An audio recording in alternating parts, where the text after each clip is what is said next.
नमस्कार दोस्तों। आगे पढ़ते हैं जी। Meaning of the term state. अब ये स्टेट टर्म बार बार आ रही थी, तो मैंने आपको कहा कि आपने मन में यही रखना है कि स्टेट का मतलब सरकार। पर एग्जाम में आपको टेक्निकली पूछा जा सकता है कि स्टेट में कौन कौन आता है। तो अंडर आर्टिकल 12 में, ठीक, स्टेट को कुछ डिफाइन किया गया है। वो क्या है, आपने मन में रखना है जी, एक लाइन में, सेंटर की सरकारें, स्टेट की सरकारें, लोकल सरकारें और सरकार की एजेंसियां। प्राइवेट एजेंसी भी हो सकती है, ठीक। तो जो ये पावरफुल जो है ना चीजें, ऑर्गेनाइजेशंस, ये सारा स्टेट में आता है। देखो, गवर्नमेंट तो होगी जो हमने सेलेक्ट किया, जो हमने वोट देकर मेजोरिटी से जो गवर्नमेंट बनी, वो होगी सरकार, जिसे हम एग्जीक्यूटिव भी कह देते हैं, पॉलिटिकल एग्जीक्यूटिव। तो जो चुने हुए जाते हैं सारे एमपी एमएलए, वो होते हैं आपके लेजिस्लेचर, ठीक है जी। और इसके अलावा सरकार की एजेंसियां होती हैं कई, है ना, उनके पास पावर होती है। तो ये सब मिलकर स्टेट बनते हैं। आम जनता पर आम जनता पर इनका क्या होता है, दबदबा होता है। तो टेक्निकल हम अगर समझें तो स्टेट का मतलब अंडर आर्टिकल 12 के तहत क्या हुआ, गवर्नमेंट और parliament of India, central level पर the executive and legislative organs of the union government. Executive क्या हो गया, सरकार। लेजिस्लेटिव क्या हो गया, सारे चुने हुए MP, parliament. Similarly government and legislature of state, सरकार एंड और लेजिस्लेचर स्टेट लेवल पर, सेंट्रल लेवल पर, यूनियन लेवल पर और स्टेट लेवल पर, ठीक है जी। Means the executive and legislative organs of the state government, ये बात हो गई। तीसरा है जी लोकल अथॉरिटीज। गांव में जाएं तो पंचायत, शहरों में म्यूनिसिपैलिटीज, डिस्ट्रिक्ट बोर्ड, ये सब चीजें। लोकल अथॉरिटीज भी शहरों में कई प्रकार की होती है, वो हम आगे जाके पढ़ेंगे। तो आपने याद रखना है कि थर्ड टायर वाली भी सरकारें, अथॉरिटीज, वो भी स्टेट में आती है।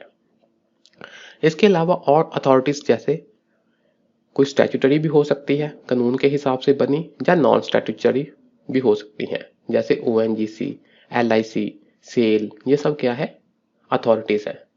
तो ये भी स्टेट में आती हैं। तो अक्सर क्वेश्चन पूछा जाता है, आपको 3-4 ऑप्शन दिए जाएंगे, तो पूछा जाएगा कि इनमें से कौन कौन स्टेट है। तो आपने ये मत समझना कि हाँ भी गवर्नमेंट, सरकार ही स्टेट होती है। सरकार और सरकार की एजेंसियां इंक्लूडिंग प्राइवेट बॉडी, जो सरकार के बिहाफ पर आपको कंट्रोल करती है या सरकार के बिहाफ पर काम करती है, तो वो भी स्टेट में आती है। तो स्टेट क्या है, अपने आप में बहुत ब्रॉडर टर्म है। Clearly the state is defined in a wider sense. तो स्टेट बहुत वाइडर सेंस में डिफाइन किया गया है। State, it includes all it's agencies, ठीक, उस स्टेट खुद और उसकी सारी एजेंसियां इसमें शामिल होती हैं। Any action of these agencies that violate fundamental rights can be challenged in the courts. हाँ, फंडामेंटल राइट्स जब हम कहते हैं कि स्टेट का एक्शन, तो वो इन्हीं एजेंसियों के एक्शन होते हैं जिनको हम कह सकते हैं कि हाँ भी ये वाले एक्शन हमारे फंडामेंटल राइट्स को वायलेट ना करें। देखो सुप्रीम कोर्ट ने क्या कहा आगे। सुप्रीम कोर्ट ने कहा कि ये वाली एजेंसियां और इवन ए प्राइवेट बॉडी और an agency working as an instrument of the state के इंस्ट्रूमेंट के रूप में वर्क करने वाली कोई भी एजेंसी, चाहे वो प्राइवेट बॉडी ही क्यों ना हो, also falls within the meaning of the term state, ये सुप्रीम कोर्ट ने कहा। तो ऐसे क्वेश्चन पूछे जा सकते हैं, क्या प्राइवेट बॉडी भी स्टेट के अंडर आती है? तो तब आपने कहना नहीं नहीं, ऐसा नहीं, ऐसा मत सोचने लग जाना। तब आपने कहना हाँ, प्राइवेट बॉडी भी स्टेट के अंदर आती है, वो भी स्टेट का मीनिंग है, ये सुप्रीम कोर्ट ने कहा था। The laws that are inconsistent with the fundamental rights shall be void. ये एक बात है कि अगर पार्लियामेंट, अगर लेजिस्लेचर कोई कानून बनाते हैं और वो फंडामेंटल राइट्स के हिसाब से नहीं है, तो उसको वॉइड कहा जाएगा। जैसे लेजिस्लेचर ने कोई कानून बनाया, पार्लियामेंट ने कोई कानून बनाया, या स्टेट लेजिस्लेचर ने कोई कानून बनाया, तो सुप्रीम कोर्ट में वो चैलेंज हो गया, तो सुप्रीम कोर्ट देखेगी क्या ये कानून कहीं फंडामेंटल राइट्स के खिलाफ तो नहीं जाता। तो अगर जाता है तो सुप्रीम कोर्ट उसको वॉइड कह सकता है भी हाँ भी ये मान्य नहीं है कानून। This declaration of void can be given by the supreme court under article 32। ये बहुत इंपॉर्टेंट है। सुप्रीम कोर्ट अंडर आर्टिकल 32 और high court under article 2 to 6 इसके तहत जुडिशियल रिव्यू कर सकता है फंडामेंटल राइट्स के तहत।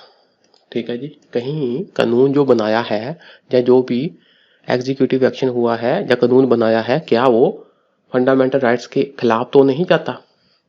ठीक है ना। तो अपनी जुडिशियल रिव्यू पावर का यूज करते हुए कोर्ट इसको वॉइड कह सकता है। तो ये पावर सुप्रीम कोर्ट के पास कौन से आर्टिकल के तहत है? आर्टिकल 32। और हाई कोर्ट के पास आर्टिकल 2 to 6। ये बात हो गई।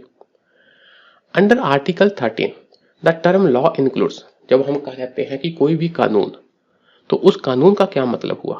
कानून का मतलब सिर्फ यही नहीं कि पार्लियामेंट ने अपने हाउस में बिल पास करके कानून बनाया। ये कानून और लॉ जो है शब्द टर्म, इसका मीनिंग भी ब्रॉड है।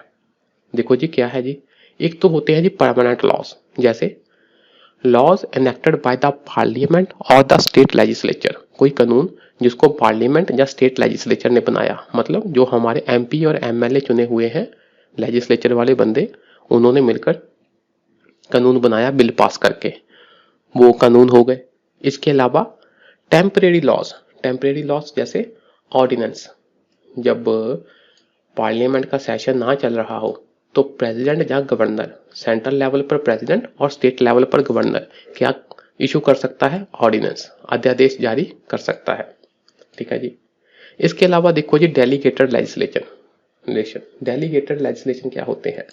होता है ना जी, कभी कभी जो एग्जीक्यूटिव है, सरकारें हैं या पार्लियामेंट है, ये मोटे मोटे मेन ताना बाना बता देते हैं कि हाँ जी ये है कानून बड़ा बड़ा। तो उस कानून के अंदर सब लेजिस्लेशन होता है जी, कि जो आपकी एग्जीक्यूटिव अथॉरिटीज है ना, जो आपके अफसर हो गए, सिविल सर्वेंट हो गए, तो जिन्होंने कानून की इम्प्लीमेंटेशन करनी है, वो क्या करती है? इस कानून के तहत बाय लॉ बना लेती है। ठीक है। कुछ ऑर्डर जारी कर देते हैं, रूल बना लेते हैं, रेगुलेशन बना लेते हैं या नोटिफिकेशन जारी कर देते हैं। तो इसे कहते हैं डेलीगेटेड लेजिस्लेशन। मतलब भी जो आपका पार्लियामेंट वगैरह है, उन्होंने अथॉरिटी दे दी है, डेलीगेट कर दिया है एग्जीक्यूटिव फंक्शनरी को, भी आप अपने हिसाब से इस ओवरऑल कानून के तहत बाय लॉज, रूल्स, रेगुलेशन वगैरह बना सकते हैं। तो इसका मतलब ऑर्डर, बायलॉज, रूल, रेगुलेशन या नोटिफिकेशन, ये भी किस में आते हैं? डेलीगेटेड लेजिस्लेशन में। इसे एग्जीक्यूटिव लेजिस्लेशन भी कहते हैं। And other non legislative sources of law, जैसे कस्टम, किसी एरिया का कोई रीति रिवाज है तो वो भी लॉ की डेफिनेशन में आएगा, उसको भी हम कानून कहेंगे। ठीक है। तो कानून का मतलब सिर्फ पार्लियामेंट द्वारा पास किया गया लॉ नहीं, ये चीजें भी आती हैं, ऑर्डिनेंस भी आते हैं, डेलीगेटेड लेजिस्लेशन भी आते हैं और कस्टम्स वगैरह भी आते हैं। आगे हम पढ़ते हैं जी अब फंडामेंटल राइट्स अपने। पहला आता है जी आपका राइट टू इक्वालिटी, बराबरता का अधिकार, अंडर आर्टिकल 14। तो इसमें क्या है? इक्वालिटी बिफोर लॉ, कानून के समक्ष, कानून के सामने सब बराबर, and equal protection of laws. इन दो टर्मिनोलॉजी का हम मतलब पढ़ेंगे। बेसिक यही है कि कानून के हिसाब से सब बराबर, ताकि इक्वालिटी मेंटेन रहे, पर कुछ टेक्निकल फर्क है, उसको हम पढ़ेंगे। Within the territory of India, Bharat के टेरिटरी के अंदर अंदर, the state shall not deny to any person, जो किसी भी पर्सन को, जो स्टेट है वो डिनाई नहीं करेगा क्या? इक्वालिटी बिफोर द लॉ और the equal protection of the law. ठीक, equality before the law and the equal protection of the laws, जो हम पढ़ेंगे क्या होता है इनका मतलब, थोड़ा थोड़ा पहले समझ लो। द वर्ड पर्सन का मतलब ये नहीं सिर्फ इंसान, it also includes legal persons जैसे कंपनीज हो गई, स्टैट्यूटरी कॉर्पोरेशंस होंगे, रजिस्टर्ड सोसाइटीज होंगे। तो जो ये ऑर्गेनाइजेशंस हैं, इंस्टीट्यूशंस हैं, इनको भी पर्सन माना जाता है। कानूनी भाषा में इनको भी पर्सन माना जाता है। जब कोई केस होता है तो जरूरी नहीं कि किसी लीगल पर्सन, किसी अथॉरिटी या किसी इंसान के खिलाफ हो। वो ऐसे लीगल पर्सन जैसे कोई कंपनी हो सकती है, रजिस्टर्ड सोसाइटी होती है, स्टैट्यूटरी कॉर्पोरेशंस होती हैं, कॉर्पोरेशंस वगैरह जैसी ऑर्गेनाइजेशंस भी, इनके खिलाफ भी केस हो सकता है। इनको भी पर्सन कहा जाता है कानूनी भाषा में। ठीक है जी। आगे है जी जो कंसेप्ट इक्वालिटी बिफोर लॉ है, ये हमने कहां से लिया है? ब्रिटिश से। ये ब्रिटिश ओरिजिन है। और दूसरा जो कंसेप्ट है इक्वल प्रोटेक्शन ऑफ लॉज, वो कहां से लिया है? अमेरिकन कॉन्स्टिट्यूशन से। ये बात हो गई। जो इक्वालिटी बिफोर लॉ है ना, भी कानून के सामने सब बराबर, ये है नेगेटिव कॉन्सेप्ट। भी कानून ये नहीं कर सकता, कानून किसी को फेवर नहीं कर सकता। तो जब थोड़ा नहीं वाला चीज आई तब वो हो गया नेगेटिव कॉन्सेप्ट। कैसे? इसका मतलब समझ ले इक्वालिटी बिफोर लॉ का। There is absence of any special privileges, ठीक है ना? किसको? In favour of any person, किसी पर्सन के फेवर में कोई स्पेशल प्रिविलेज नहीं है, किसी को कोई खास विशेषाधिकार नहीं है। ठीक है जी, स्पेशल प्रिविलेज नहीं है। ठीक है। Ordinary laws of the land, जो कानून बने हैं, are equally applicable to all person, तो सभी पर्सन के ऊपर बराबर से लगेंगे। Means all persons are equally subjected to the ordinary laws of the land, तो जो हमने कानून बनाए वो सबको बराबरता से लगेंगे, ठीक, लागू होंगे। No person is above the law, कानून से बड़ा कोई नहीं। ठीक है जी। दूसरा है जी इक्वल प्रोटेक्शन ऑफ लॉस। इसका क्या मतलब है? ये बेसिकली ना पॉजिटिव कॉन्सेप्ट है भी। हाँ भी इक्वलिटी के लिए स्टेट ने, सरकार ने कुछ करना है। देखो आप मोटा मोटा समझ लो, अगर मान लो कि एक तबका पिछड़ा है, ठीक, तो उस पिछड़े तबके को ऊपर उठाने के लिए सरकार ने कुछ करना है, मतलब पॉजिटिव हो गया। इसे कहते हैं इक्वल प्रोटेक्शन ऑफ लॉस। मैं मेन बता दिया आपको, पर टेक्निकल क्या मतलब है देखो। अंडर इक्वल सर्कमस्टांसेस, अगर सर्कमस्टांसेस हालात सेम है, there should be equality of treatment, तो सबको सेम ट्रीटमेंट देना है। जैसे this treatment includes both liabilities and privileges given by the laws. हमने कोई कानून बनाया, उस कानून के हिसाब से किसी को प्रिविलेज दी, किसी को विशेषाधिकार दिए, तो ऐसा नहीं है कि हम दूसरे तबकों के साथ बेइज्जती और उसकी वो करें, डिस्क्रिमिनेशन करें। सबको बराबरता से ऐसे ट्रीट करना है हमने। इसी प्रकार अगर किसी के ऊपर लायबिलिटी थोपी गई है कानून के द्वारा, तो ऐसा नहीं है कि किसी एक तबके पर, तो वो भी सबको बराबर, पर अंडर इक्वल सर्कमस्टांसेस। ये लाइन बहुत इंपॉर्टेंट है, ये शब्द बहुत इंपॉर्टेंट है। अंडर इक्वल सर्कमस्टांसेस, अगर हालात सेम है, सर्कमस्टांसेस सेम है, ठीक, तब। जैसे मान लो औरत है, पर औरत और मर्द में फर्क है, औरत के साथ काफी समय से डिस्क्रिमिनेशन होता आ रहा है, तो उनके सर्कमस्टांसेस और हैं। इसको आगे जाके हम डिटेल में पढ़ेंगे, ये बात होगी। The similar application of the same laws to all persons who are similarly situated, जो सिमिलरली सिचुएटेड है तो सेम लॉ सबके ऊपर सेम तरह से एप्लीकेबल होंगे। ये वही बात होगी, इक्वल सर्कमस्टांसेस की बात हुई, जहां पर जो सिमिलरली सिचुएटेड उनकी बात हुई। ठीक है जी। The like should be treated alike, जो लाइक है उनको अलाइक ट्रीट करना है। हो सकता है इन शब्दों के, इन लाइनों के मतलब आपको ना समझ लगे, अब हम समझते हैं क्या है। Equal protection of loss अलॉज differential treatment of people based on backwardness. ठीक, इसमें मैंने बताया कि पहले वाला क्या था, इक्वलिटी बिफोर लॉ, वो था नेगेटिव, भी हमने डिस्क्रिमिनेशन नहीं करना।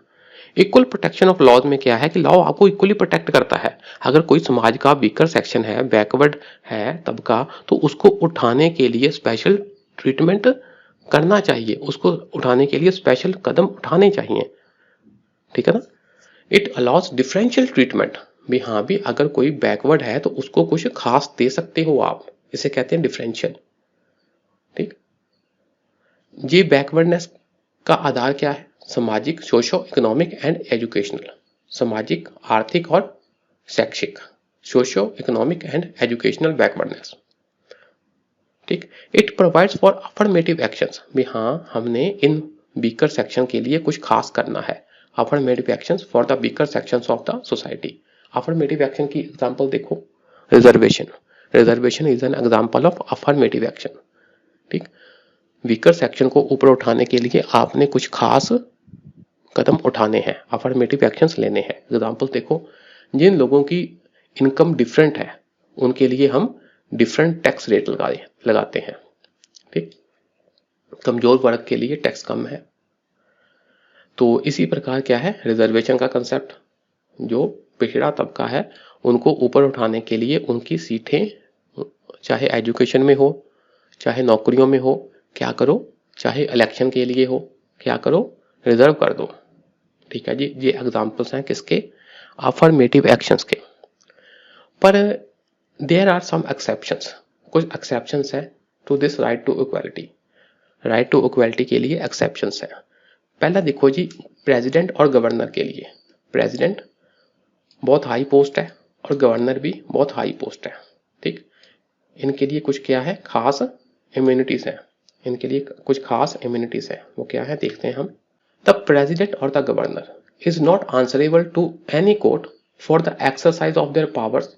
जो जो उनको पावर मिली है उस पावर का जो उन्होंने यूज किया है, उनको एक्सरसाइज किया है उसके लिए, और परफॉर्मेंस ऑफ देयर ड्यूटीज, जो जो उन्होंने अपने ऑफिस में रहते हुए अपनी ड्यूटी को परफॉर्म किया है। ठीक। इसके लिए आप प्रेसिडेंट और गवर्नर को क्वेश्चन नहीं पूछ सकते। ठीक। They are not answerable to any court, मतलब इनको कुछ विशेषाधिकार हैं, इनको कुछ इम्यूनिटीज हैं। आगे देखो जी, during their term of office, जब वो अपने ऑफिस में है, सेवा निर्वाह कर रहे हैं, उनका टाइम पीरियड चल रहा है, तब क्या है, no criminal proceedings shall be instituted और कंटिन्यूड। ना तो कोई नई क्रिमिनल प्रोसीडिंग शुरू की जा सकती है उनके खिलाफ, ना पहले से चली आ रही कोई क्रिमिनल प्रोसीडिंग कंटिन्यू की जा सकती है। किनके खिलाफ, प्रेसिडेंट या गवर्नर के लिए, गवर्नर के खिलाफ, इन एनी कोर्ट। ये बात है। अब जरा सोचो ऐसा क्यों है। ऐसा इसलिए है ताकि प्रेसिडेंट और गवर्नर के ऊपर किसी प्रकार का प्रेशर ना हो, अनड्यू इन्फ्लुएंस ना हो। ठीक। During their term of office, जब वो अपने ऑफिस में है, सेवा निर्वाह कर रहे हैं, तब क्या है, no process for the arrest और इम्प्रिजनमेंट ऑफ द प्रेसिडेंट और the governor shall be issued from any court. तो कोई भी कोर्ट प्रेसिडेंट और गवर्नर की अरेस्ट के लिए या उनको क्या है इम्प्रिजनमेंट के लिए, मतलब इम्प्रिजनमेंट, प्रिजन में डालना, ठीक, जेल में डालने के लिए ऐसा कोई भी ऑर्डर कोर्ट इशू नहीं कर सकती, उनको अरेस्ट नहीं कर सकती, उनको जेल में नहीं डाल सकती। और फिर सोचो ऐसा क्यों, ऐसा इसीलिए ताकि इनके ऊपर बिना मतलब का कोई प्रेशर ना आए, क्योंकि ये बहुत हाई पोस्ट है और ये इंडिपेंडेंस रूप से बिना किसी इन्फ्लुएंस से अपना काम कर सके। ये बात होगी, ये प्रोविजंस हम फिर पढ़ेंगे आगे जाके। During their term of office no civil proceeding shall be instituted against the president और the governor in any court, ठीक है ना, in respect of any act done by them in their personal capacity. देखो, अगर उन्होंने personal capacity में कोई काम किया है तो उसके तहत इनके खिलाफ कोई भी सिविल प्रोसीडिंग भी नहीं की जा सकती। कब, जब वो ऑफिस में है। ये बात भी है इंपॉर्टेंट, ठीक है जी। कहने का मतलब राइट टू इक्वालिटी के लिए कुछ एक्सेप्शंस है, ठीक। इसी प्रकार कुछ और एक्सेप्शंस है, इसको हम ऐसे पढ़ लेते हैं। ये देखिए, no person shall be liable to any civil और criminal proceedings in any court in respect of the publication in a newspaper और बाय रेडियो और television of a substantially true report of any proceeding of either house of parliament or either house of legislature of state। देखो, parliament में कोई काम हुआ, चाहे लोकसभा में, चाहे राज्यसभा में, चाहे स्टेट लेजिस्लेचर में कोई काम हुआ, ठीक, तो उसकी जो ट्रू रिपोर्ट है, अगर किसी बंदे ने उसको छाप दिया, चाहे न्यूज़पेपर में, चाहे रेडियो में, चाहे टेलीविजन में, मतलब मीडिया में उसको छाप दिया, अगर ट्रू रिपोर्ट है, किससे संबंधित, पार्लियामेंट में जो कुछ हुआ उसकी प्रोसीडिंग से संबंधित या लेजिस्लेचर की प्रोसीडिंग से संबंधित, तो उसके खिलाफ कोई भी सिविल या क्रिमिनल प्रोसीडिंग नहीं चलाई जा सकती। इसको आपने एक आध बार पढ़ लेना है, ज्यादा डीप रट्टे नहीं लगाने, ठीक है जी, ये एक बात है।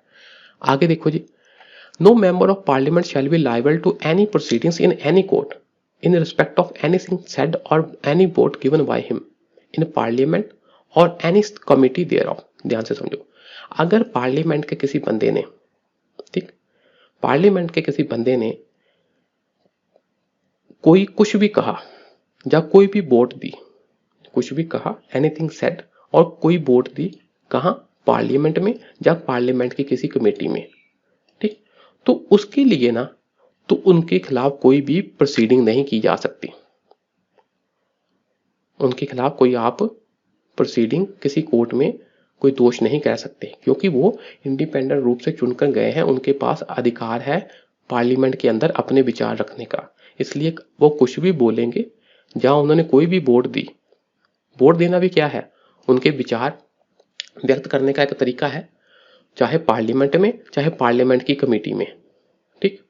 इसके लिए उनके खिलाफ किसी भी कोर्ट में प्रोसीडिंग नहीं की जा सकती, वो इंडिपेंडेंट है, ये बात कहने में, ये बात होगी। इसी प्रकार स्टेट लेजिस्लेचर में है, no member of the legislature of a state shall be liable to any proceedings in any court in respect of anything said और any vote given by him in the legislature और any committee thereof. Same बात है जो हमने parliament के लिए पढ़ी, उसी प्रकार एक स्टेट लेजिस्लेचर के बंदे के लिए भी सेम क्या है, इम्यूनिटी है। इसके अलावा दो पॉइंट देख लो जी, द फॉरेन सोवरन्स रूलर्स, विदेश के कोई रूलर्स या सोवरन, कोई उनका एम्बेसडर, कोई diplomat, they enjoy immunity from criminal and civil proceedings, तो उनके पास भी विशेष अधिकार होते हैं, तो उनको भी क्रिमिनल और सिविल प्रोसीडिंग के प्रति के खिलाफ क्या है, स्पेशल इम्यूनिटीज होती हैं।